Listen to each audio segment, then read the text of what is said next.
महाराष्ट्रातील प्रत्येक घटनेवर असणार आहे आमची नजर। शेती, राजकारण, समाजकारण, क्रीडा, मनोरंजन आणि बरंच काही। आपण पाहताय महाराष्ट्रातील वेगवान न्यूज चॅनल स्वराज्य लाईव्ह।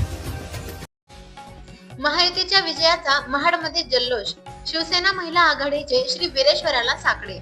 राज्यात महायुतीने घवघवीत यश संपादन करीत एकतर्फी विजय मिळवल्यानंतर राज्यभरात महायुतीतर्फे तसेच युतीतील घटक पक्षांतर्फे ठिकठिकाणी विजयोत्सव साजरा केला जात आहे। याच धर्तीवर महाड शहरातील शिवसेना महिला आघाडीतर्फे सोमवार दिनांक 25 नोव्हेंबर रोजी छत्रपती शिवाजी महाराज चौक येथे शिवरायांच्या पुतळ्यास पुष्पहार अर्पण करून दिव्यांची रोषणाई, फटाक्यांची आतिषबाजी आणि एकमेकांना मिठाई भरून या विजयाचा आनंद साजरा करण्यात आला। याचबरोबर राज्याचे मुख्यमंत्री म्हणून पुन्हा एकवार एकनाथ शिंदे यांचीच नियुक्ती होऊ दे आणि महाडचे आमदार भरतशेठ गोगावले यांनी चौथ्यांदा विजयी होऊन ऐतिहासिक कामगिरी केली असल्यामुळे त्यांची मंत्रिपदी वर्णी लागू दे यासाठी शहराचे ग्रामदैवत श्री वीरेश्वर महाराजांच्या चरणी साकडे घालण्यात आले। या प्रसंगी महिला आघाडीसह शहरातील शिवसैनिक व पदाधिकारी मोठ्या संख्येने उपस्थित होते।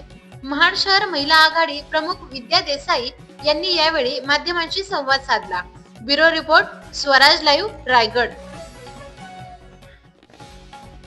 प्रथम आम्ही छत्रपती शिवाजी महाराजांना वंदन केलेलं आहे आणि आज आम्ही दिवाळी साजरी केलेली आहे आणि महाराष्ट्राच्या सर्व लाडक्या बहिणींनी, सर्व लाडक्या भावांनी, तसंच ज्येष्ठ शिवसैनिकांनी, कार्यकर्त्यांनी आणि महाराष्ट्राच्या तमाम जनतेने संपूर्ण शिवसेनेला जिंकून दिलेला आहे आणि त्याच्यासाठी आम्ही आज छत्रपती शिवाजी महाराज चौकामध्ये दिवाळी साजरी केलेली आहे आणि त्याच्यानंतर आम्ही सर्वजण आनंदाने वीरेश्वर महाराजांना, महाडची ग्रामदैवत वीरेश्वर महाराजांना साकडं घालायला आलेलो होतो की महाराष्ट्राचे मुख्यमंत्री हे पुन्हा एकदा एकनाथजी शिंदे साहेबच व्हावेत, तसेच आमचे पितृतुल्य लाडके भरतशेठ गोगावले हे सुद्धा मंत्रिपद घेऊनच पुन्हा महाडला परतावेत।